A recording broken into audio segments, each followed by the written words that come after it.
بسم اللہ الرحمن الرحیم۔ لاکھوں کروڑوں درود و سلام نبی پاک صلی اللہ علیہ وآلہ وسلم پر اور آپ کی اہل بیت پر۔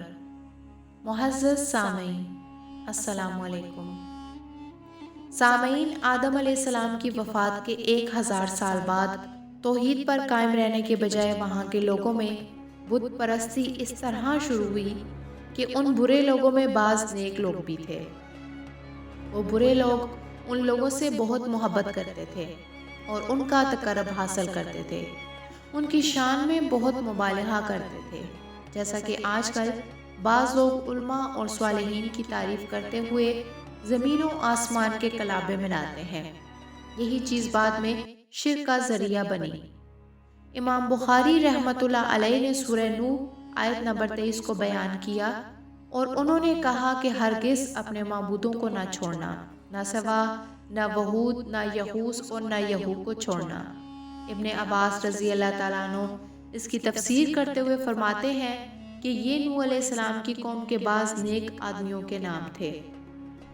جب وہ فوت ہو گئے تو ان کی قوم کے دل میں شیطان نے یہ بات ڈال دی کہ جہاں وہ بزرگ بیٹھا کرتے تھے وہاں ان کے بت بنا کر رکھ دو اور ان کو وہی نام دو جو ان بزرگوں کے نام تھے۔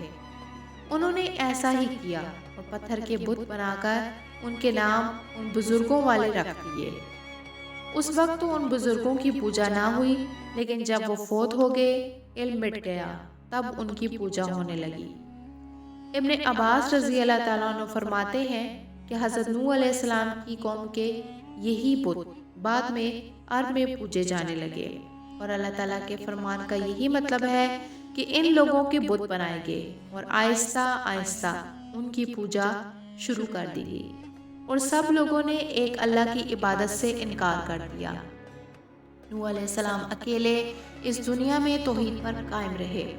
نوح علیہ السلام کا نسب کچھ یوں ہے: نوح بن لامک بن متشلق بن ادریس۔ اس طرح ادریس علیہ السلام ان کے پردادا ہوئے۔ اس وقت لوگوں کی عمریں طویل ہوتی تھی، اس لیے ہم کہہ سکتے ہیں کہ ادریس علیہ السلام کئی سو سال زندہ رہے اور نوح علیہ السلام 1000 سال سے بھی زیادہ زندہ رہے۔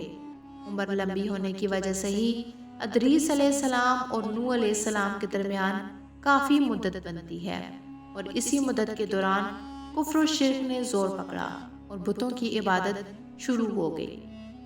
تب اللہ تعالیٰ نے نوح علیہ السلام کو زمین پر مبعوث فرمایا۔ ابن عباس رضی اللہ تعالیٰ عنہ سے روایت ہے کہ رسول اللہ صلی اللہ علیہ وآلہ وسلم نے فرمایا، آدم علیہ السلام کے بعد 1000 سال تک لوگ توحید پر قائم رہے۔ آہستہ آہستہ شیطان نے انہیں شرک میں مبتلا کر دیا۔ ایک اللہ کی عبادت بالکل ختم ہو گئی۔ تب نوح علیہ السلام نے اللہ کی طرف دعوت دی اور انہوں نے بہت مشقت اٹھائی، جیسا کہ سورہ نوح میں اللہ تعالیٰ فرماتے ہیں، یقیناً ہم نے نوح کو ان کی قوم کی طرف بھیجا کہ اپنی قوم کو ڈراؤ، خبردار کرو اس سے پہلے کہ ان پر دردناک عذاب آ جائے۔ انہوں نے کہا، میری قوم، تمہیں صاف صاف ڈرانے والا ہوں کہ اللہ سے ڈرو اور اس کی عبادت کرو اور میرا کہنا مانو، تو وہ تمہارے گناہ بخش دے گا، تمہیں ایک وقت مقرر تک چھوڑ دے گا، اور یقیناً اللہ کا وعدہ جب آ جاتا ہے تو موقوف نہیں ہوتا۔ کاش تمہیں سمجھ ہوتی۔ نوح علیہ السلام تبلیغ کے سلسلے میں سخت محنت کرتے تھے، دن رات لوگوں کے گھروں اور ان کے اجتماعات میں جا کر انہیں دعوت دیتے تھے۔ آپ انہیں اعلانیہ اور پوشیدہ طور پر دعوت دیتے، یہاں تک کہ دعوت دیتے دیتے انہیں 950 سال گزر گئے، لیکن سوائے چند لوگوں کے کوئی ایمان نہیں لایا۔ تب انہوں نے اللہ سے دعا کی، اے میرے اللہ، میں نے اپنی قوم کو دن رات تیری طرف بلایا، لیکن میرے بلانے سے یہ اور زیادہ بھاگنے لگے۔ انہوں نے اپنے کانوں میں انگلیاں ٹھونس لی اور اپنے اوپر کپڑے اوڑھ لیے، کہنے لگے، ہم تیری شکل نہیں دیکھنا چاہتے۔ اے میرے اللہ، یہ لوگ تیری باتیں سننا پسند نہیں کرتے۔ میں نے پھر بھی ان سے کہا کہ اپنے مالک سے بخشش طلب کرو، وہ بڑا بخشنے والا ہے۔ اس وقت نوح علیہ السلام کی قوم میں ایک بادشاہ تھا۔ وہ بہت مغرور تھا۔ قوم سے کہنے لگا، نوح کی باتوں پر کان نہ دھرنا اور نہ اس سے بحث کرنا، وہ جو کرتا ہے اسے کرنے دو، تم اپنے بتوں کی پوجا پر ڈٹے رہو۔ چنانچہ لوگوں نے نوح علیہ السلام کی باتوں کی طرف سے اپنے کان بند کر لیے اور اپنے بادشاہ کی ہدایت پر عمل کرنے لگے۔ تب نوح علیہ السلام نے اللہ سے فریاد کی، اے میرے پروردگار، یہ میرا کہنا نہیں مانتے، یہ ان لوگوں کی سنتے ہیں جن کی اولاد اور مال نے فائدہ تو نہ دیا اور الٹا نقصان پہنچایا، اور انہوں نے میرے ساتھ بڑا داؤ کیا، یعنی دوسروں کو میرے در پہ کر دیا، خود بھی مجھے ستانے میں کوئی کسر نہ چھوڑی، اور آپس میں ایک دوسرے سے کہنے لگے، اپنے دیوتاؤں کو نہ چھوڑنا۔ ان لوگوں نے بہت سے لوگوں کو گمراہ کر ڈالا۔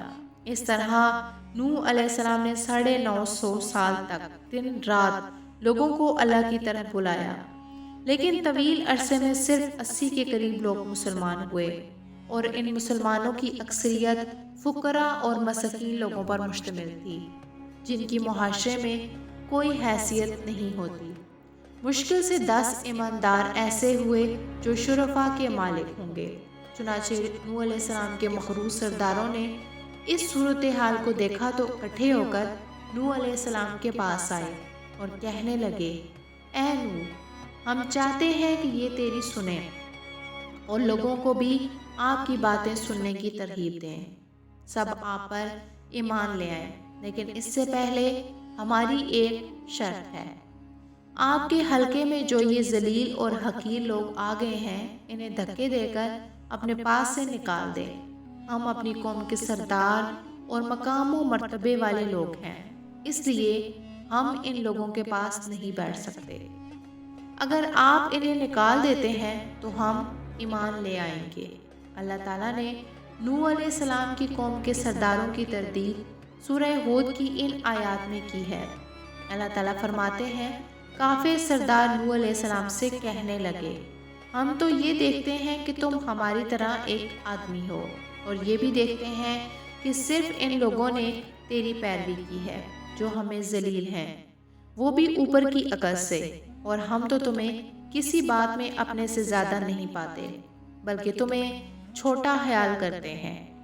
نوح علیہ السلام نے کہا کہ اے سردارو، بتاؤ تو صحیح، میں اگر اپنے رب کی طرف سے آئی ہوئی دلیل پر قائم ہوا، اس نے اپنی مہربانی سے مجھے سرفراز کیا، حالانکہ تم اس سے بیزار ہو، میرا ثواب تو صرف اللہ کے ہاں ہے، اور نہ میں ایمانداروں کو اپنے پاس سے ہٹا سکتا ہوں۔ انہیں اپنے رب سے ملنا ہے، لیکن میں دیکھتا ہوں کہ تم لوگ جہالت کی بات کرتے ہو۔ میری قوم کے لوگوں، اگر میں ان مومنوں کو اپنے پاس سے نکال دوں تو اللہ کے مقابلے میں میری مدد کون کر سکتا ہے؟ کیا تم کچھ بھی غور و فکر نہیں کرتے؟ اس پر نوح علیہ السلام کی قوم اور بھی اکڑ گئی اور کہنے لگے، اے نوح، تو نے ہمیں بہت ڈرایا، اب اگر تو سچا ہے تو جس چیز کا وعدہ تو ہم سے کرتا تھا اس کو لے آ۔ نوح علیہ السلام ان کی بات سن کر کہنے لگے، عذاب لانا تو اللہ کا کام ہے، اللہ کو کوئی چیز عاجز نہیں کر سکتی، جب اس کا عذاب آئے گا تو کوئی باحق نہیں سکے گا۔ اس کے بعد نوح علیہ السلام کی قوم کا ان سے آمنا سامنا ہوا، تو نوح علیہ السلام نے کہا، اے میری قوم، اگر تم پر یہ گراں گزرتا ہے کہ میں تم میں رہتا ہوں اور تمہیں یہ باتیں سنا رہا ہوں تو سنو، مجھے تمہارا کوئی خوف نہیں۔ اسی طرح سلسلہ چلتا رہا اور کوئی مسلمان نہ ہوا، اور پھر پہاڑ پر رہنے والے لوگ روز بروز ترقی کرتے چلے گئے۔ جو لوگ شروع میں ایمان لائے، ان کے بعد اور کوئی بھی ایمان نہیں لایا، یہاں تک کہ اللہ تعالیٰ نے نوح علیہ السلام پر وحی نازل کی کہ اب اور کوئی بھی ایمان نہیں لائے گا۔ سامعین، امید ہے کہ آپ کو آج کی ویڈیو پسند آئی ہوگی۔ اگر ویڈیو پسند آئے تو ویڈیو کو لائک کریں اور چینل کو سبسکرائب کریں۔ شکریہ۔